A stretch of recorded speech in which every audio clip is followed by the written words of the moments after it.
Hello my dear student, welcome to indigo learner YouTube channel.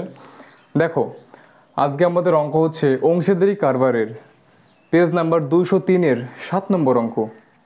আমাদের West Bengal বোর্ডের যে mathematics বই আছে ওই বইয়ের অংশীদারি কারবার অধ্যায়ের পেজ নাম্বার 203-এর 7 নম্বর অঙ্ক। দেখো অঙ্কটা কি আছে যে তিন বন্ধু একটা ব্যাংক থেকে তিনজনে কিছু টাকা করে ধার করেছিল এবং ওদের এক বছর শেষে দেখা গেলো যে ওদের একটা অ্যামাউন্ট লাভ হয়েছে। এবার ওই অ্যামাউন্ট ওরা মূলধনের অনুপাতে ভাগ করে নিয়েছে। ভাগ করে নেওয়ার পর নিশ্চয়ই ওরা যত টাকা ধার করেছিল ব্যাংকে সেই টাকা ফিরিয়ে দেবে। ফিরিয়ে দেওয়ার পর ওদের কাছে কি লাভ পড়ে থাকবে কিছুটা করে। তাহলে ওই লাভ কত এবং ওদের তিনজনের যে লাভ থাকবে ওই লাভের অনুপাত কত। অঙ্কটা খুব সোজা আছে। অঙ্ক অনেক বড় হতে পারে দেখতে, কিন্তু অঙ্ক তুমি যদি বুঝে থাকো তাহলে তোমার কাছে অঙ্ক ইজি মনে হবে। তিনজনে এক একটা করে অ্যামাউন্ট ব্যাংক থেকে ধার করেছিল। সেই ধার করা টাকা দিয়ে ওরা একটা ব্যবসা করেছিল। ব্যবসার শেষে ওদের একটা লাভ হয়েছিল। ওই লাভটাকে ওরা মূলধনের অনুপাতে ভাগ করে নিয়েছিল। এটা নর্মাল ফান্ডা। এবার ভাগ করে নেওয়ার পর ওরা ব্যাংক থেকে যে যত টাকা ধার করেছিল সেই টাকা ব্যাংকে ফিরিয়ে দিয়েছে। ধরো আমি ব্যাংক থেকে 10 টাকা ধার করেছিলাম, আমার 22 টাকা লাভ হয়েছে। তাহলে আমি আমার লাভ থেকে ব্যাংকের টাকা ঘুরিয়ে দেবো, তাহলে কত টাকা পড়ে থাকবে? 12 টাকা।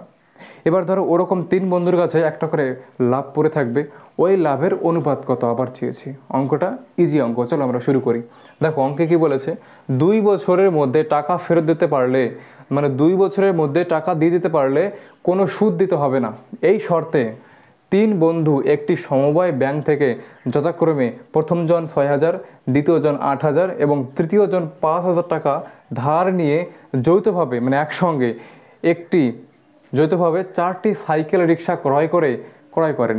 মানে 4টা সাইকেল রিক্সা ক্রয় করেছিল। 2 বছর পর দেখা যায় সমস্ত খরচ বাদ দিয়ে মোট 30,400 টাকা আয় হয়েছে। বোঝা গেছে?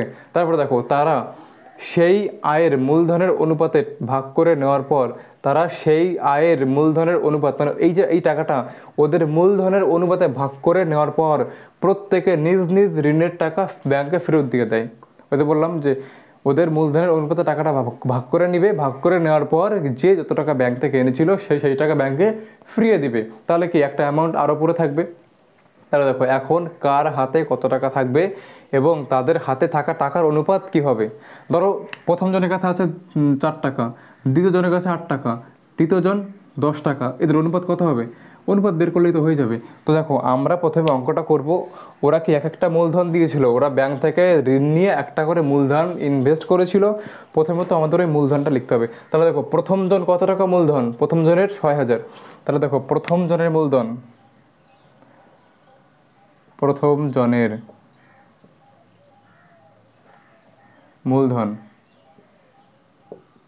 সমান কত টাকা? কত টাকা বলো? 6,000 টাকা। 6,000 টাকা। দেখো অঙ্ক ধীরে ধীরে বুঝে বুঝে করবে। তারপর দেখো দ্বিতীয় জনের মূলধন কত টাকা?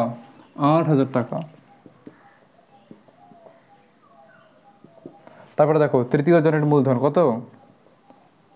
তৃতীয় জনের মূলধন কত টাকা? 5,000 টাকা। তাহলে দেখো 3 জনের মূলধন পেয়ে গেছি। যখনই মূলধন পেয়ে যাবো তখনই কি করব? ফার্স্ট অফ অল আগে আমরা অনুপাত বের করব। তাহলে দেখো অতএব 3 জনের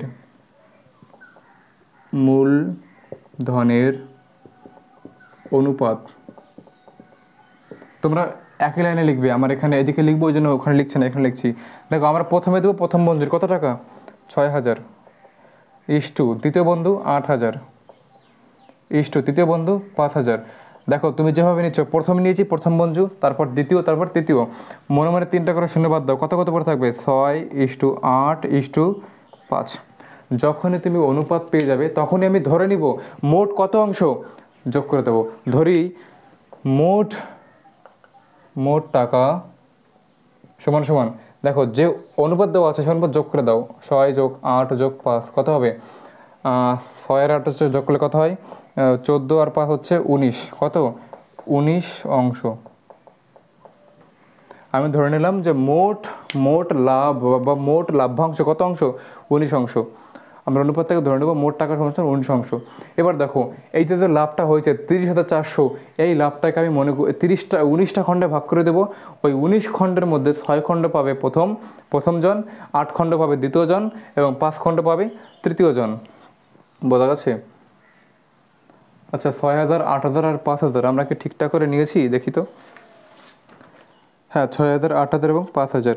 তাহলে দেখো মোট কত হলো, 3টে করে শূন্য বাদ দিলাম, কত কত পড়ে থাকলো 6, 8 আর 5। ঠিক আছে, যোগ করলে কত হয় 8 আর 6 14, 14 আর 5 হচ্ছে 19। ঠিক আছে, এবার দেখো মোট লাভ্যাংশ কত 3,400 টাকা। মোট লাভ্যাংশ কত, মোট লাভ কত 30,400 টাকা। 30,400 টাকা। তাহলে দেখো এই 30,400 টাকার মধ্যে প্রথম জন কত পাবে, প্রথম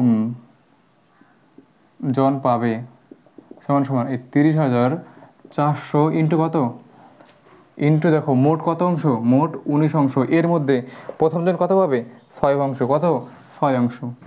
এবার দেখো ভাগ করতে হবে, তো অনেক বিশাল বড় অঙ্ক। দেখি ভাগটা 30, 4, 0, 0, একে আমি কত ভাগ করবো 19, কত করে থাকবে 1, 11। আচ্ছা আচ্ছা, 11 দেবে না, তাহলে কি আমাকে আরেকটা সংখ্যা নামাতে হবে, 4 নামাও।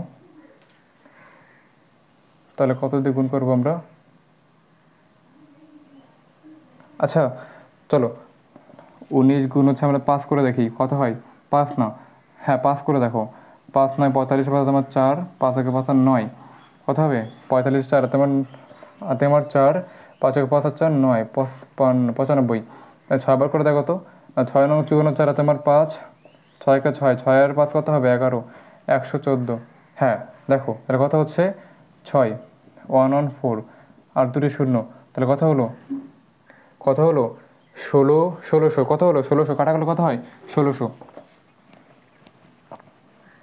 তাহলে দেখো 30,400কে 19 কাটলে কত হবে 1600। 16-র সঙ্গে কত গুণ 6 গুণ, কত হবে 6 0 0 6 থাকে 36, 7 আমার 3, 6 6 3 9, এত টাকা। তাহলে বলো প্রথম জন কত টাকা পাবে 9,600 টাকা। বলো দ্বিতীয়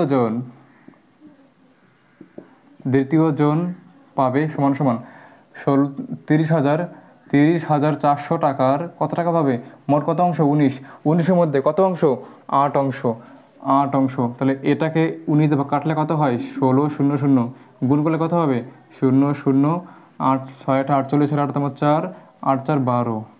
তারপর দ্বিতীয় জন কত টাকা পাবে 12,800 টাকা। তারপর বলো তৃতীয় জন পাবে কত 30,400 এর মোট 19 অংশের মধ্যে কত অংশ পাবে 5 অংশ। বোঝা গেছে? ভাগ করলে কত হবে 6 0 0, গুণ করলে 0 0 30 0 3, 5 থেকে 5 আর 3 8, 8,000 টাকা। তাহলে দেখো তাহলে ওরা ব্যাংক থেকে ধার করেছিল প্রথম জন 6,000, দ্বিতীয় জন 8,000, তৃতীয় জন 5,000। ধার করা টাকা দিয়ে ওরা একটা ব্যবসা করেছিল, ব্যবসার পরে ওদের লাভ হয়েছিল 30,400 টাকা। এবার ওই ব্যবসার যে লাভ হয়েছিল ওই লাভটার কে কত পাবে, প্রথম জন 9,600, দ্বিতীয় জন 12,800, তৃতীয় জন 8,000 টাকা। এবার দেখো এবার কথা হচ্ছে কি যে ব্যবসা শুরু করেছিল, ব্যবসার শুরুতে প্রথম জন কত টাকা করেছিল, ঋণ নিয়েছিল 6,000 টাকা। এই ঋণের টাকা খাটিয়েই কিন্তু ব্যবসা করেছিল। ব্যবসা করে প্রথম জন কত টাকা পেয়েছে, লাভ্যাংশ 9,600 টাকা। তাহলে বলো ও এবার কি ব্যাংকে টাকা মানে ঋণ শোধ করে দেবে। তাহলে দেখো প্রথম জন ব্যাংকে ঋণ শোধ করে দেওয়ার পর কত টাকা পড়ে থাকবে, তাহলে এই ওর লাভ থেকে এই টাকাটা বাদ দিয়ে দেবো। ধরো তুমি ব্যাংক থেকে 10 টাকা এনেছিলে, তুমি ব্যবসা করেছো, ব্যবসা করার পর দেখা গেলো তোমার মোট লাভ হয়েছে 12 টাকা। তাহলে তুমি কি করবে, তোমার ওই যে টাকা তুমি ধার করে এনেছিলে সেই টাকাটা তুমি ব্যাংকে ফিরিয়ে দিবে। তাহলে তোমার কি ওই লাভ থেকে তোমার ওই টাকাটা বাদ দিয়ে দিলে কত টাকা পড়ে থাকবে, 12 থেকে 10 বাদ দিলে 2। ঠিক সেরকমই প্রথম জন ব্যাংক থেকে ধার করেছিল 6,000, ও ব্যবসা করে ওর লাভ হয়েছে 9,600 টাকা। তাহলে এবার কি ও ব্যাংকের টাকা শোধ করে দেবে। তাহলে শোধ করে দেওয়ার পর প্রথম মজুর কত টাকা পড়ে থাকবে, ব্যাংকে টাকা দেওয়ার পর প্রথম জনের টাকা সমান সমান দেখো ব্যাংক ওর মোট কত টাকা প্রথম জনের 9,600, এর মধ্যে ব্যাংকে কত টাকা দেবে 6,000, কারণ ও 6,000 টাকা ধার করেছিল। কত টাকা পড়ে থাকবে 3,600 টাকা। তাহলে বলো ব্যাংকে টাকা দেওয়ার পর জনের টাকা সমান সমান, দেখো দ্বিতীয় জন কত টাকা, ওর মোট কত টাকা লাভ হয়েছে, 12,800 টাকা। বলো ও কত টাকা ঋণ ঋণ নিয়েছিল, 8,000 টাকা। বাদ দিয়ে দাও 8,000, কত টাকা পড়ে থাকবে, কত টাকা, 4,800 টাকা। বলো ব্যাংকে টাকা দেওয়ার পর তৃতীয় জনের জনের টাকা সমান সমান, বলো তৃতীয় জনের কত টাকা লাভ হয়েছে, 8,000 টাকা। ও কত টাকা ধার করেছিল, 5,000 টাকা। তাহলে কত টাকা পড়ে থাকলো বলো তো, 5 আর 3 8, 3,000 টাকা। তাহলে দেখো এবার ওরা যে টাকাটা ঋণ নিয়েছিল সেই টাকা দিয়ে দেওয়ার পর প্রথম জনের কাছে কত টাকা আছে লাভ্যাংশ, 3,600, দ্বিতীয় জনের কাছে 4,800, তৃতীয় জনের কাছে 3,000 টাকা। এবার উত্তরে কি চেয়েছে দেখো তো, উত্তরে চেয়েছে যে দেখো এখানে কার হাতে কত টাকা থাকবে। তাহলে বলো কার হাতে কত টাকা থাকবে, প্রথম জনের হাতে 3,600, দ্বিতীয় জনের হাতে 4,800, তৃতীয় জনের হাতে 3,000 টাকা। এরপরে কি হয়েছে, এবং তাদের হাতে থাকা টাকার অনুপাত কি হবে, কি হবে, অতএব তাদের হাতে থাকা টাকার অনুপাত, মানে এই যে টাকাটা আছে না, এই টাকার অনুপাত চেয়েছে। তাহলে কি হবে, 3,600 ইস্টু 4,800 ইস্টু 3,000। মনে মনে 2 করে শূন্য বাদ দাও, তাহলে কত করে থাকবে, 36 ইস্টু 48 ইস্টু 30। কত দিয়ে ভাগ যাবে দেখো তো, চলো 6 দিয়ে ভাগ করে দাও। তাহলে 6 6 36, 6 6 36, 6 8 48, আর কি হবে 5 6 30। তাহলে কি আমরা অনুপাত কি পেলাম, 6:8:5। তাহলে দেখো এই অঙ্কে উত্তর দুটো, একটা হচ্ছে যে তাদের কার হাতে কত টাকা পড়ে থাকবে, তাহলে প্রথম জনের হাতে 3600, দ্বিতীয় জনের কাছে 4800, তৃতীয় জনের কাছে 3,000। আর ওই টাকার অনুপাত কি পেয়েছি, 6:8:5। এই দুটো হচ্ছে উত্তর। অঙ্কটা এই ছিল মোটামুটি। যদি কারো কোথাও বুঝতে অসুবিধা হয় তোমরা কমেন্টে জানাবে। যদি তোমরা ভালো করে ক্লিয়ার না হয়ে থাকে অঙ্কটা আরেকবার তোমরা দেখে নিও, দেখবে ইজিলি ক্লিয়ার হয়ে যাবে। আর যদি তোমাদের ক্লাস ভালো লেগে থাকে তাহলে অবশ্যই অবশ্যই মোটামুটি করে একটা কমেন্ট করে দেবে যে কেমন লাগছে। সবার সুস্বাস্থ্য কামনা করি। জয় হিন্দ।